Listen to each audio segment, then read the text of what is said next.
संस्कार जरूरी हैं।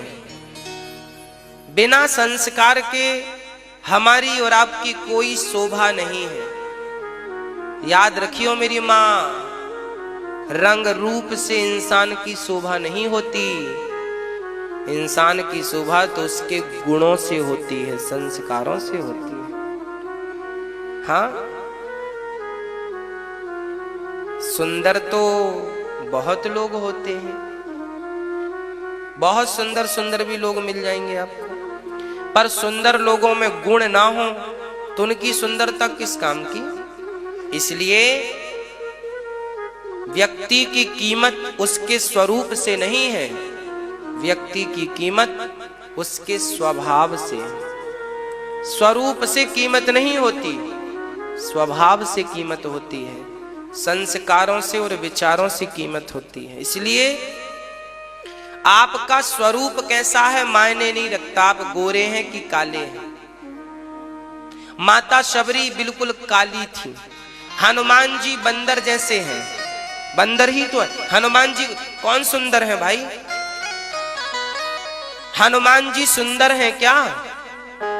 बंदर जैसी आकृति है, बंदर ही है, फिर भी राम ने गले से लगाया कि नहीं? भगवान ये थोड़ी कहते हैं कि तुम हमारे पास सज धज के आया करो। भगवान ये थोड़ी कहते हैं कि हम सुंदर लोगों को ही मिलेंगे। अरे भगवान तो ये कहते हैं कि तुम्हारे हृदय में यदि प्रेम है तो तुम बंदर ही क्यों ना हो, मैं तुम्हें हृदय से लगाने को तैयार हूं। बस प्रेम राम ही, केवल प्रेम प्यारा। रूप और रंग का भूखा तो आज का इंसान है। सांसारिक लोग जो होते हैं ना, ये रूप और रंग के भूखे होते हैं।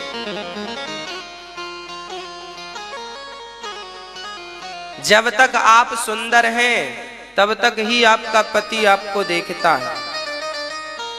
बुढ़ापे की झाइयां आने दीजिए। हाँ, फिर देखिए कौन देखता है आपकी तरफ, है ना। मैंने मुगल राजाओं के बारे में पढ़ा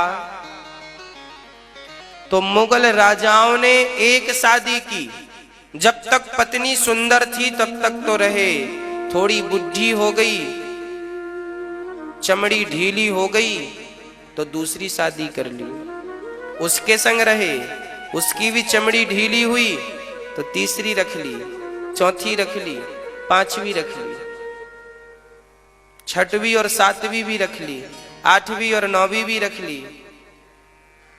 ये दुनिया चमड़ी की भूखी है बस।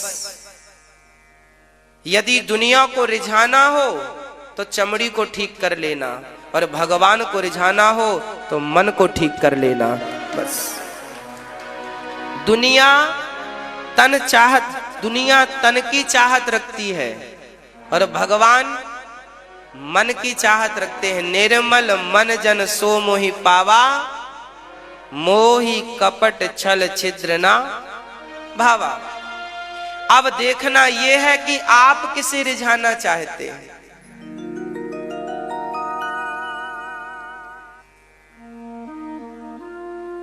बुढ़ापे में शरीर जर्जर हो जाता है, कौन देखता है बूढ़ों की तरफ।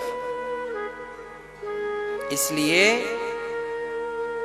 कोई तुम्हारी तरफ देखे ना देखे, पर तुम जरूर बिहारी जी की तरफ देखना बस। और याद रखना कि जब तुम बिहारी जी की तरफ देखने लगोगे ना तो सब तुम्हारी तरफ देखने लगेंगे। एक बार देखो तो सही उनकी तरफ। इसलिए बातें जरा गंभीरता से समझिएगा, इन बातों में बड़ी गहराई है। मैं तो केवल सूत्र देता चलता हूं आपको, इनका भी विवेचन करूंगा तो इसी में 3 घंटे निकल जाएंगे। इसलिए समझ लो आप, बस आपकी आंख खुल जाए, बस आपकी समझ में आ जाए बस। संस्कार हमारे यही कहते हैं। सबसे बड़ा संस्कारी कौन? आज लोग यही कहते हैं ना कि मेरा बेटा ध्रुव जैसा हो, प्रहलाद जैसा हो। कोई माँ बाप ये थोड़ी कहते हैं मेरा बेटा रावण जैसा हो। भाई धनवान तो रावण भी था, पर कोई माँ बाप आज तक, जो लोग भगवान को नहीं मानते, वो भी अपने बेटे को रावण जैसा नहीं बनाना चाहते। आप चाहते हो कि आपका बेटा रावण जैसा हो? जबकि रावण में क्या बुराई थी? सोने की लंका थी। फिर भी उसके जैसा कोई नहीं बनना चाहता। पर राम जंगल में यहां वहां घूमते थे, जंगल जंगल, फिर भी हर बाप हर माँ यही चाहती है मेरा बेटा राम जैसा हो, राम जैसा हो। क्यों? राम की सकल सूरत किसने देखी और रावण की भी सकल सूरत किसने देखी? रावण सुंदर भी रहा हो तो क्या फर्क पड़ता है, और राम जी काले भी रहे हो तो क्या फर्क पड़ता है? चमड़ी कैसी थी कौन देखता है, उनके संस्कार कैसे थे ये आज तक हम और आप देख रहे हैं। रावण को तो आपने भी नहीं देखा, हमने भी नहीं देखा, फिर भी रावण जैसा बनना नहीं चाहते, क्योंकि रावण के संस्कार गलत थे। राम को आपने भी नहीं देखा, हमने भी नहीं देखा, पर राम जैसे सब बनना चाहते हैं, क्योंकि राम के संस्कार हमने सुने। संस्कार यदि राम जैसे हैं तो फिर क्या बात है?